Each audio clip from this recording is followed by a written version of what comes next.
Hi everyone, Udell Pandya here from This Mama Crafts. In this video, I'm going to show you how to create your very own Christmas village with a few simple steps.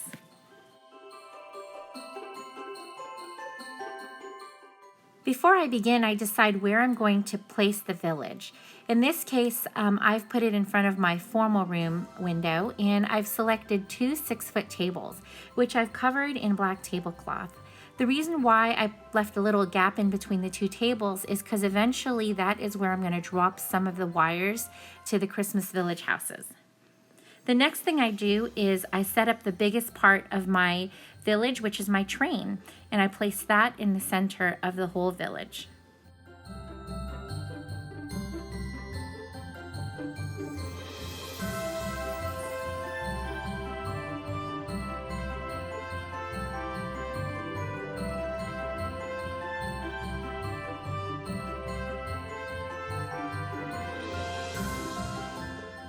I've asked my awesome husband to finish setting up the train for me so I can start working on getting the plugs ready.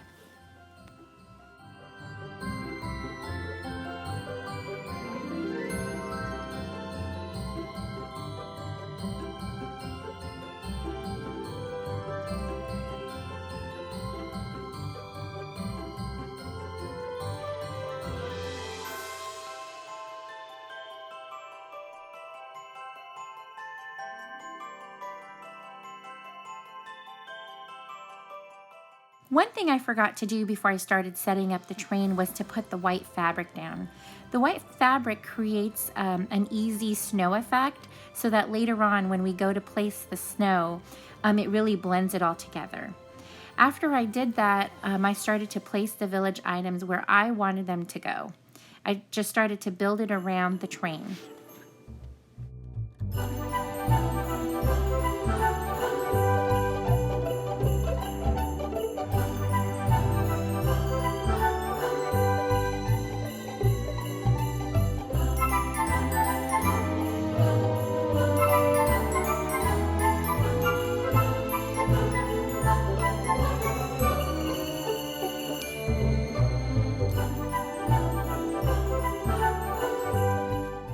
Here's a closer look at how I run those wires through and tuck them in between the tables.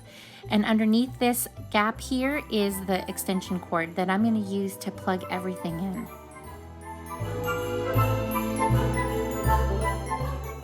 Here's a closer look on what it looks like underneath the table.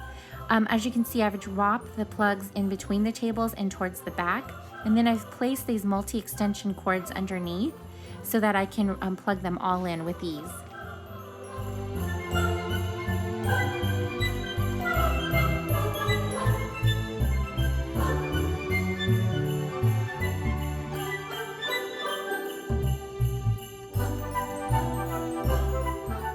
I have 3 little girls that constantly want me to turn this village on and off.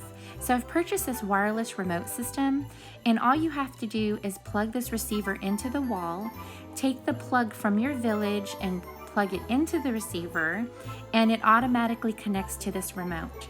What I would recommend is that you label the remote and the receiver. The next thing I do is I test the train out to make sure it's running. And after I know that that's working, I start to fill in the areas with snow. The snow is important because it helps hide all the plugs and all the wires running through the back and the fronts of the village.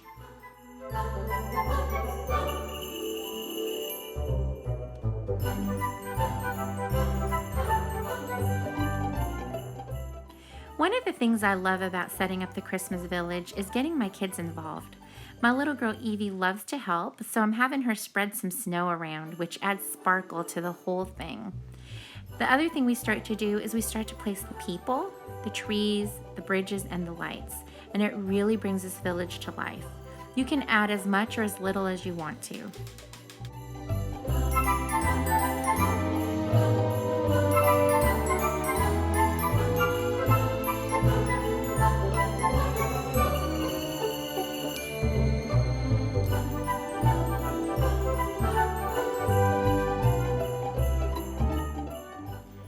It's up to you, but each Christmas village house comes with its own music. I typically like to turn off all of them except for one or two because with all the different music playing, it can get a little chaotic and it takes away from the beautiful lights. So I usually just have the one song playing in the background. When I used to see other people's Christmas villages, I used to feel so intimidated and I used to wonder how on earth they did that. I hope this video helps you and encourages you to try to create your own village. If you like this video, please hit the like button, subscribe, and leave your comments below. And remember, you too can bake it and ice it or cut it and craft it. Have a wonderful holiday.